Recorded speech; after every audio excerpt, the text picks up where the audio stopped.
and welcome to another set of meditations on the philosophy of Stoicism. My name is Michael. It's great to have you here today.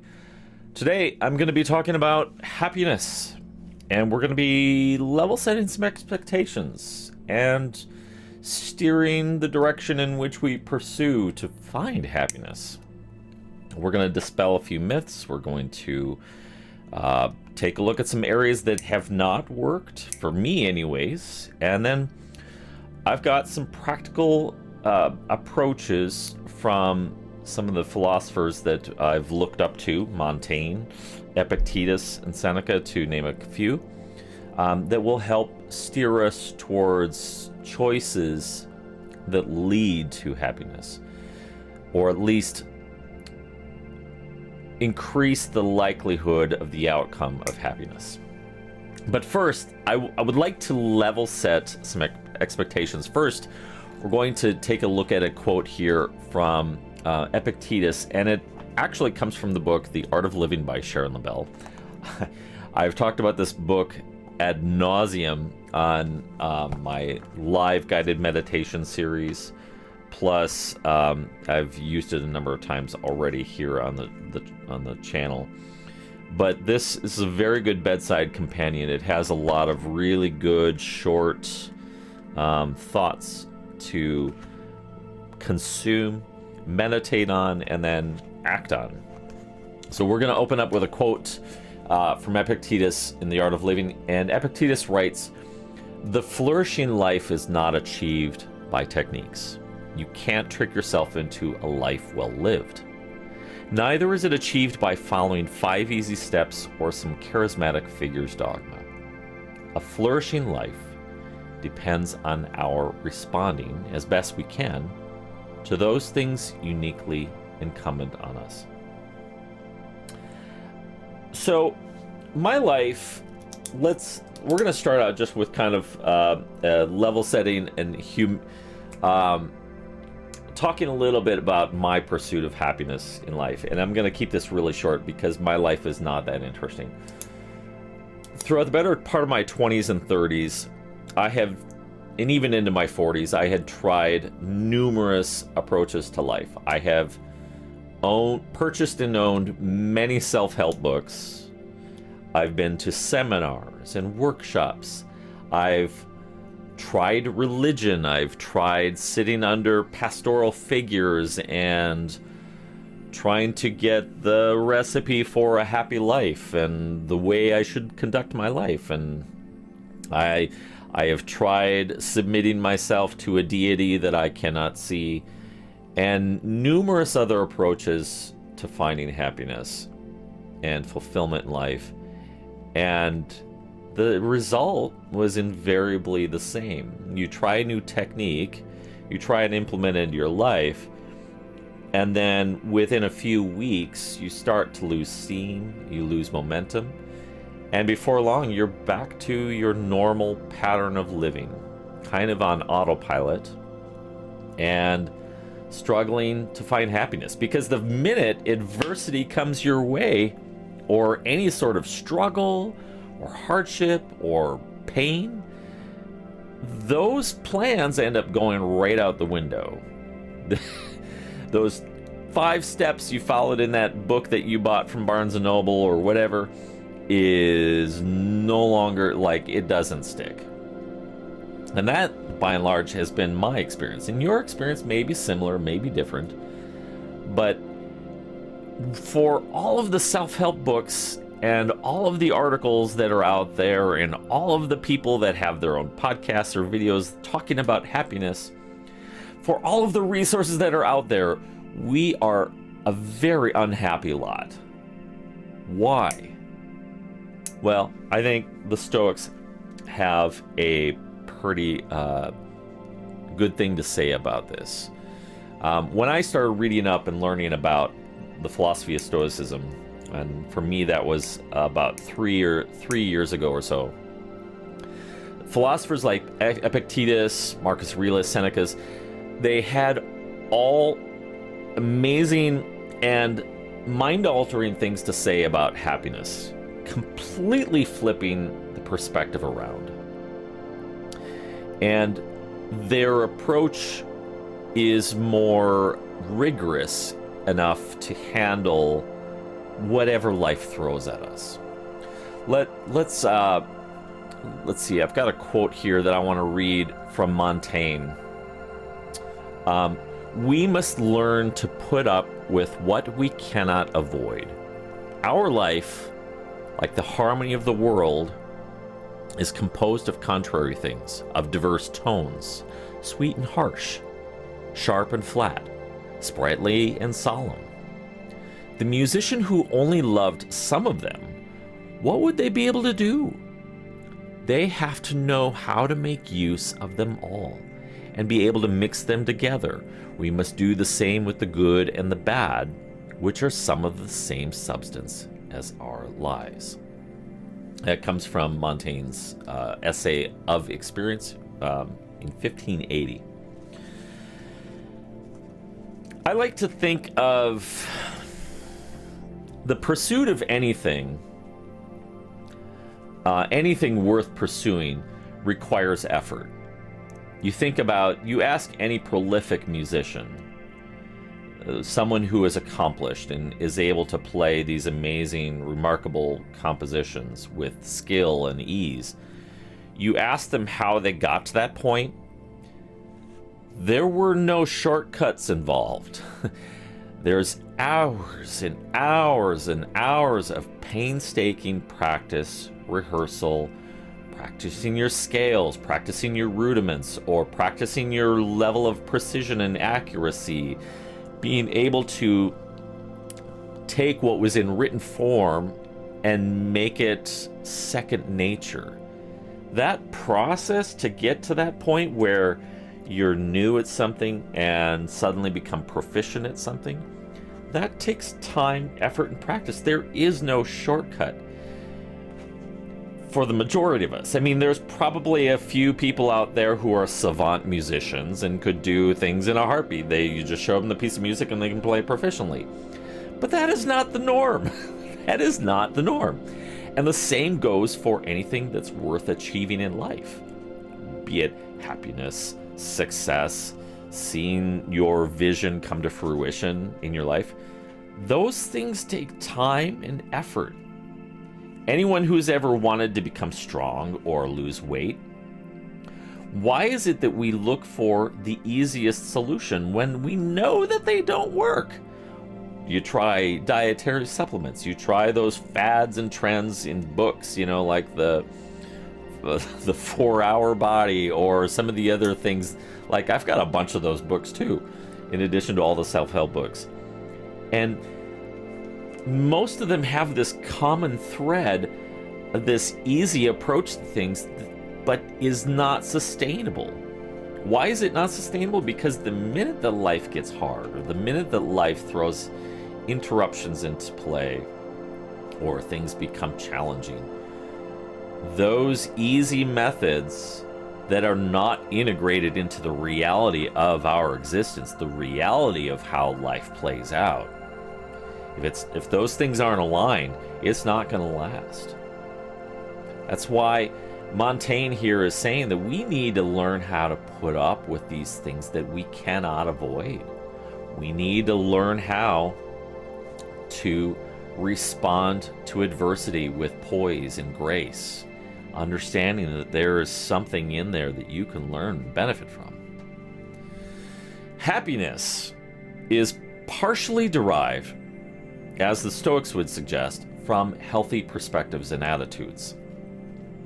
I want to read again from Epictetus from The Art of Living by Sharon LaBelle. Epictetus writes, "To live an extraordinary life means we must elevate our moral statue by culturing our character. The untrained brood about their constituent elements of their lives. They waste precious time in regret or wishing their particulars were different. If only I had lived in a better house or town, or had a different spouse, or a more glamorous job, more time to myself." The morally trained, rather than resenting or dodging their current life situations and duties, give thanks for them and fully immerse themselves in their duties to their family, to their friends, neighbors, and job. When we succumb to whining, we diminish our possibilities. Let's break that down, shall we, into some actionable pieces. And this is all about how perspective can be used to help us steer towards a life well lived that can result in happiness. Happiness is not the requirement. We need to remember that happiness is just a byproduct of choices. Happiness is an emotion that is fleeting. It doesn't last. What is probably the better choice is to start, instead of seeking happiness, seeking after the things that help you live a life well lived, to find contentment in your day-to-day, to find the way through your adversities, the way through your struggles, to embrace them, look for the learning opportunities. So let's break this down into this previous quote here from Epictetus, and at the risk of sounding like your typical 5 steps to happiness kind of self-help, I want to break this down into bulleted items that you can distill, take this back, go in your journal and say, all right, we're going to write these things down, and I want you to reflect on them. Spend some time reflecting on how this can be worked into your life. Ask yourself some questions. How do you think that this would affect your attitude towards things like adversity? Being able to be more even keeled through the volatility of life. Because that's really the ultimate goal, is to find that even keel existence throughout the volatility of life that we experience. First bullet item is focus on cultivating character. The Stoics, that's like major priority. It's one of the few things that are under your control, is your character, which is the culmination of your thoughts, your beliefs, your opinions about things, the judgments you've made about external things in life. The hallmark of really good living starts on the inside with your character. You need to be willing to change and grow and to evolve as a human being. It involves taking time with people who have gone before us, like Marcus Aurelius in Meditations, learning from them. Some of these people have lived a very, they weren't perfect people. In fact, there are some things in Meditations that I've just kind of altogether crossed out and like, yeah, I don't believe that. However, there are a lot of things that I'm just like, underline. Oh my God, how have I not known about this my whole life? Take time to cultivate character inside you. Work on your inner person, becoming stronger, becoming more wise, becoming more kind. It starts with character. Second bullet item, don't waste time in regret in wishing for life to be different. That is a consistent theme in Stoicism.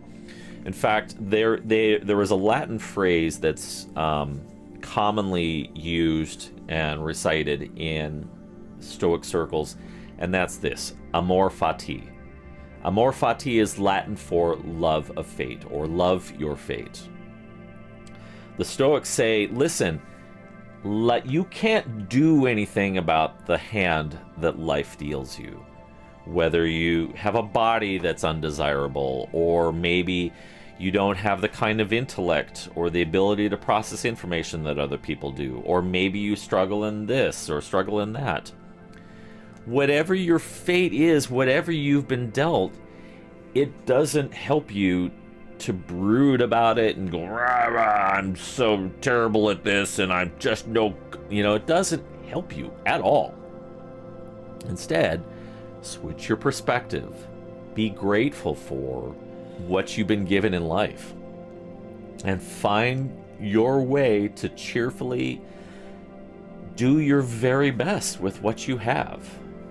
And in fact, this is kind of a good exercise for musicians. And so this is a side tangent, but it does relate. Sometimes you will find the most creative scenarios and outcomes when you restrict what you have access to or what your parameters are. So, like, for example, I had a musical project years ago called 6x6, and what I did is I defined for myself some serious limitations. I had a space of 6x6, 6 foot by 6 foot, to write and record in. If the instrument could not fit in that space, I couldn't use it. And I restricted myself to just my acoustic guitar. I had a tin wastebasket that I used as a snare drum. I used a tennis ball in my guitar as a kick.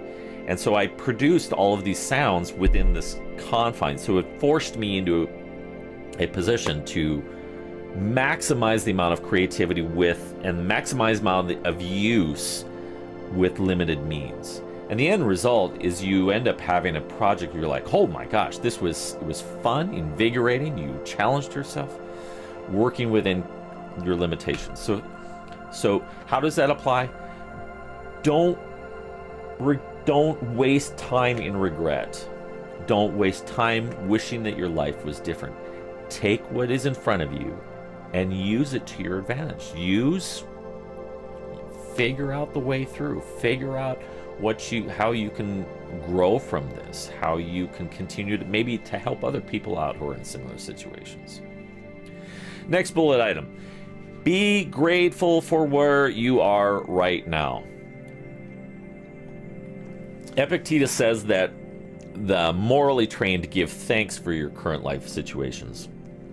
Now, if you want to give thanks to a deity, that's fine. I find it kind of a benign activity.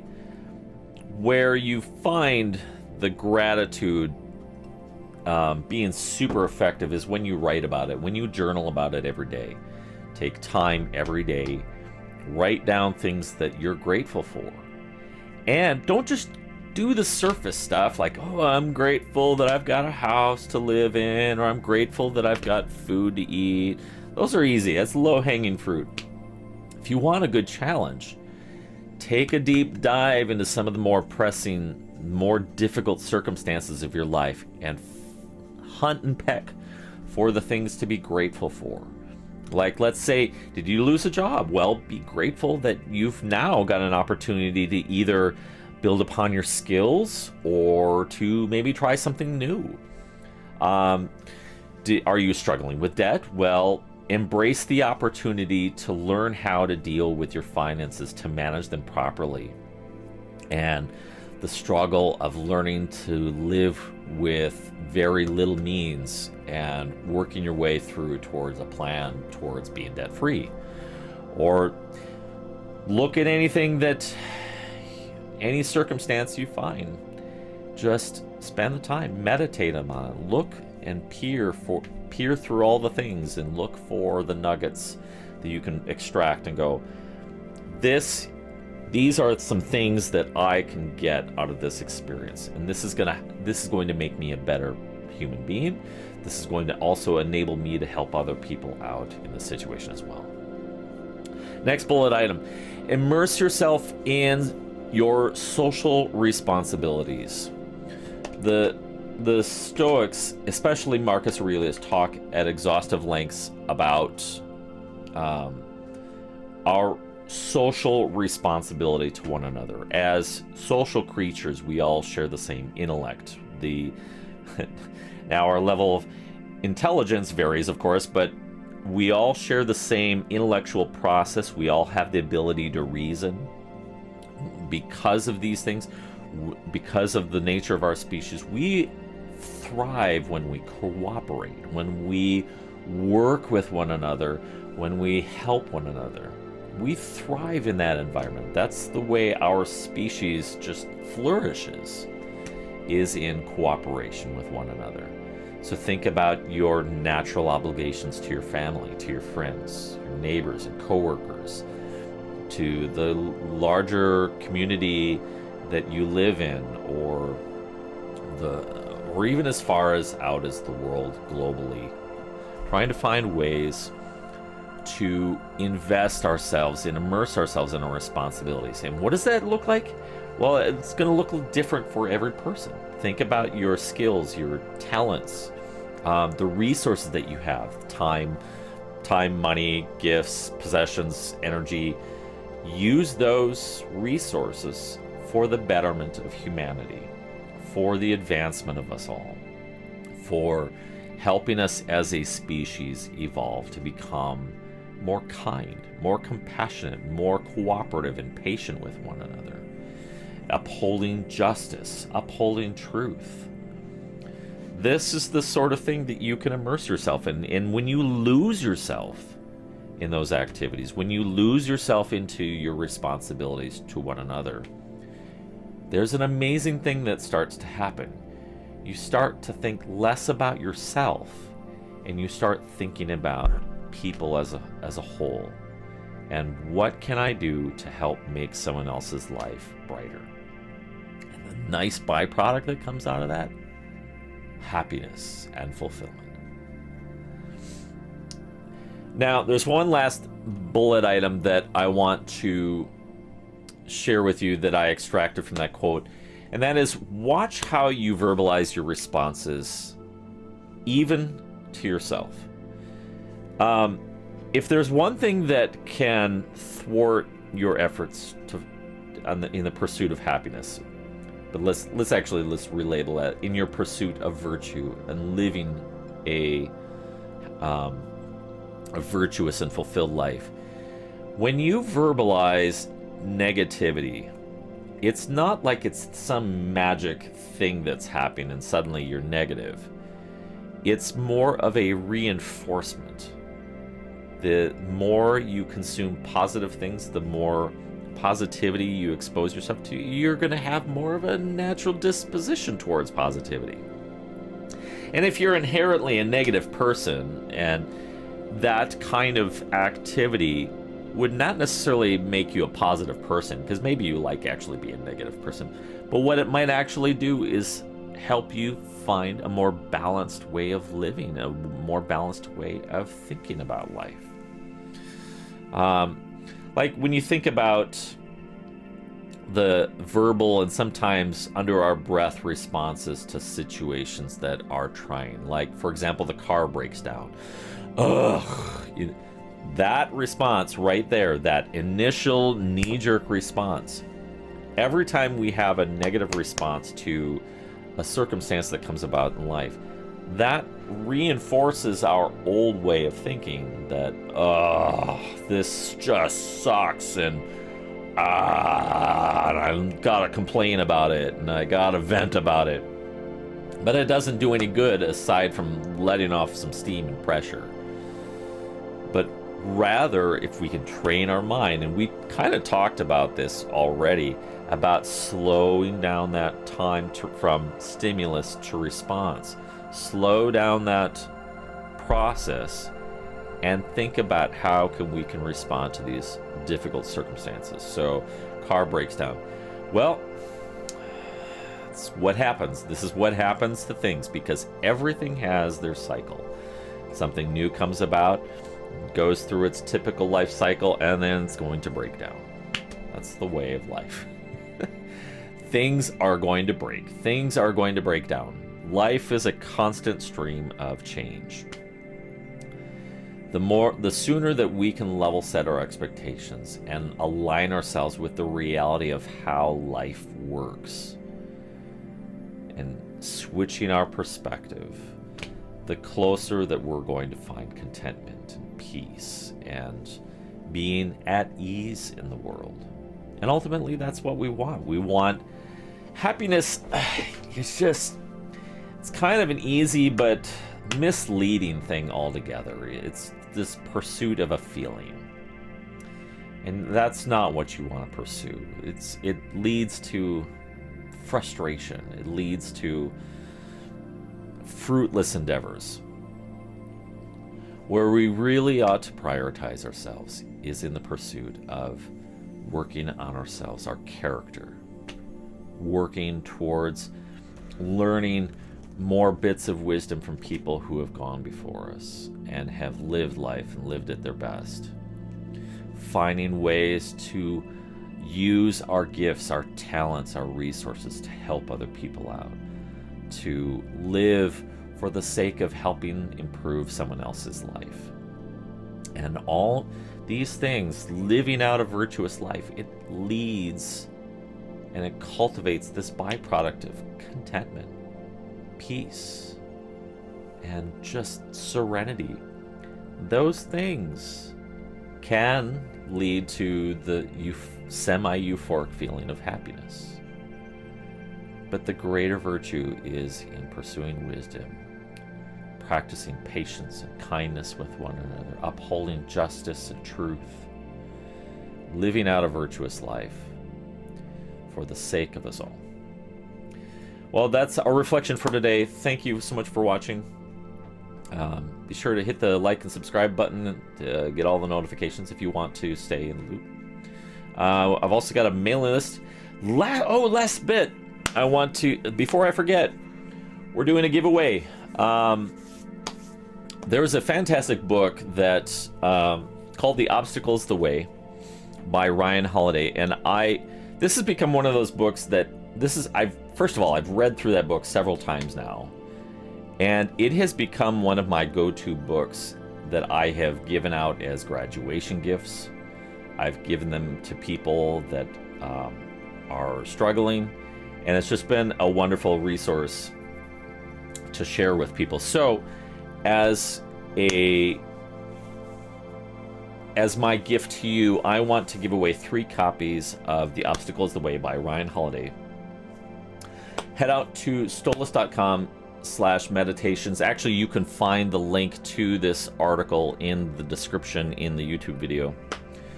And on that page will be a link to head off to sign yourself up on my mailing list. If you sign up on the mailing list, you'll be automatically entered into the drawing for the copy of The Obstacle is the Way.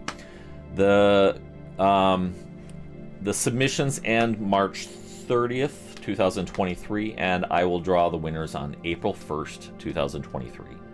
No fools. Promise. No April Fools. So sign up on the mailing list at stolace.com/meditations, and you will be entered into receive. You'll be entered into a drawing to receive one of 3 copies of The Obstacle is the Way. Well, on that note, thank you so much for your support. You can find more meditations like this out at stolace.com or at youtube.com/stolace. Remember, please be kind to yourself, be kind to one another, because in the end, we're all in this together. We're all the same species. Thanks so much, and have a fantastic day.